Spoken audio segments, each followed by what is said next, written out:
Years ago, Hippocrates, father of Western medicine, he stated, "Let food be thy medicine and medicine be thy food." But he also said something very important, that the greatest healing force is the doctor within the body, which I call the inner physician. This inner physician within the body controls much, if not all, of our physiology and function. So this morning, we're going to ask the question, what is the inner physician? If we believe the words of Hippocrates, and we want to know what is the anatomy and physiology of this inner physician, how does it work? How does it dysfunction?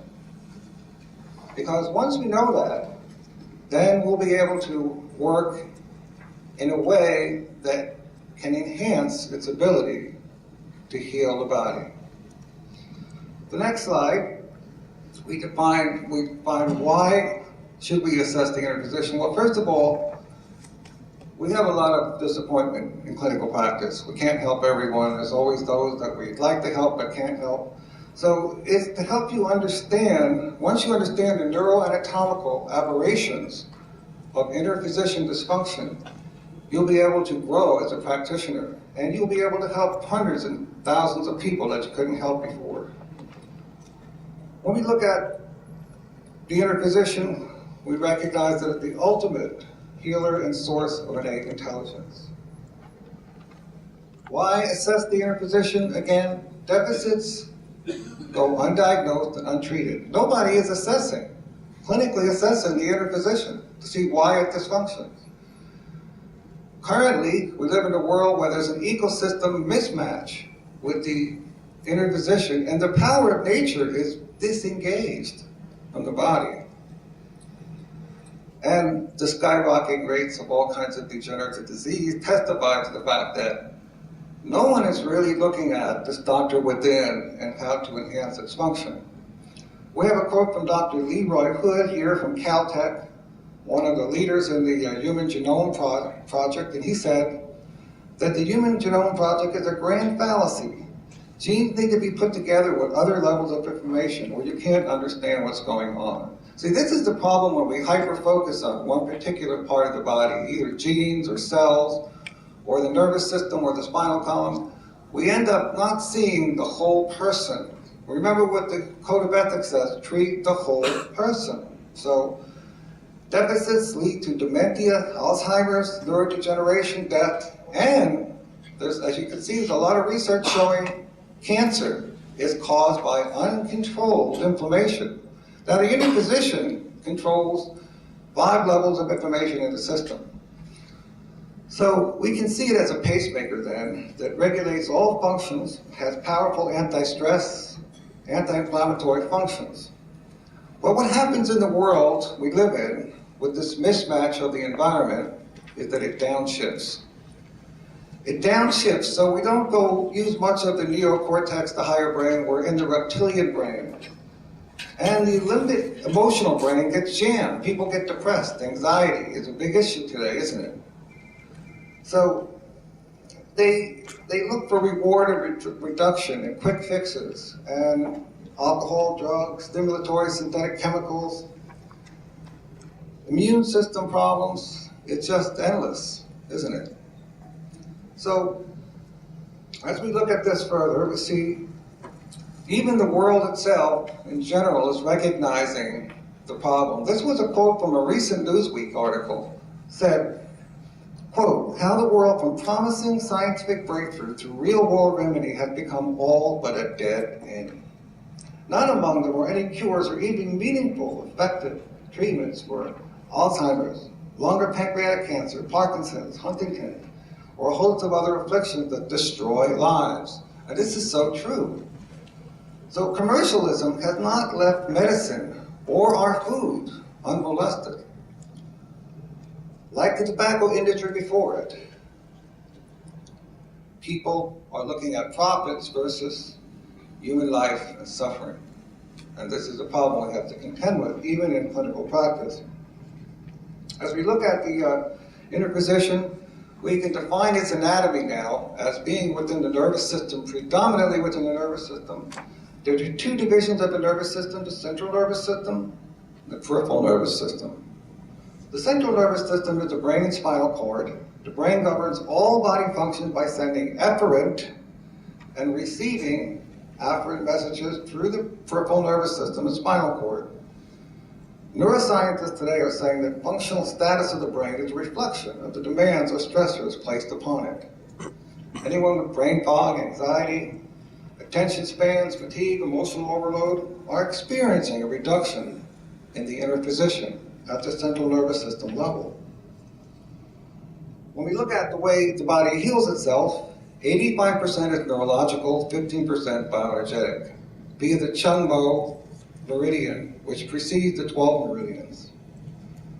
Looking at the inner position, we see that it controls neurophysiology. In other words, the whole digestive process is controlled by the inner position. It controls detoxification, immunological function, and puts a lid on inflammation on 5 different levels, not just 5 locks and COX-2 inflammation. We're talking about 5 different levels of inflammation. It controls osteophysiology, which means that it has a powerful influence over stem cell regeneration in the body. It controls hormones, and at the cell level, all the cells get nourishment from the digestive process, do they not? So even cell nutriture is controlled by the inner position.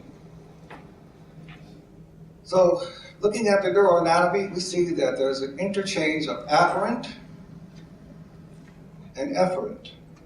The afferent sends a message to the peripheral nervous system. The efferent yields a response. Now the problem we have today, because of the toxic world, we talked about mercury and amalgams just before. It's not just mercury, there's a ton of toxins that we're exposed to on a daily basis. That's desensitizing the afferents, which in essence downshifts the nervous system. So the efferent response is not adequate, not strong enough to deal with inflammation. And inflammation lies at the root cause of most disease today. So we see this anatomy, this structure. Wouldn't it be nice if we could define it? Wouldn't it be nice if we could observe a patient, do an examination and say, your inner position is about 50% depressed? Wouldn't that be nice to know? Well, that's what we're teaching. We're teaching that today. So afferent neurons have been linked to astounding feats of regeneration and neurogenesis in a number of scientific journals, as you can see. Afferents are information superhighways that are easily desensitized by the food we eat and by the toxic environment we live in. This is the physiology. These interlocking, cross-linked, gear-like rotation defines the functional status of the inner position. There's 3 things going on here, but they have to be together, working together harmoniously. One is the peripheral nervous system, afferent, which is the neurological domain we just spoke about. The second is the ecosystem symbiosis, which basically means the biodiversity of the commensal microflora in the gut. That's what it means. And then we have the commensal microflora microbiome, which is the genetic potential of the microflora in our gut. Do you know that the microflora in our gut have 300 to 1 more genetic output than human cells? 300 times more genetic information, which means they can produce all kinds of compounds to digest our food, to detoxify our bodies, to fight tumors, to fight viruses. We want to employ this huge army of cells and make sure that they thrive and flourish in the gut. Doing that, we have to know how to colonize the gut. We have to know what it takes to colonize the gut. So the power of nature then is within the ecosystem symbiosis and the microbiome, which is the genetic potential of the microbes living in our body. We are only 10% human cells and 90% commensal microflora. only 10% human cells. So doesn't it make sense that we should aim our nourishment at these commensal microflora? Doesn't it make sense that we should find ways to establish a habitat and niche for them to colonize and take over the gut, to assist the immune system in immunological warfare, and to keep the body free and clear of candida and any type of opportunistic infections? So this is the slide, basically the end of the presentation. If you want to learn more, there's a newsletter.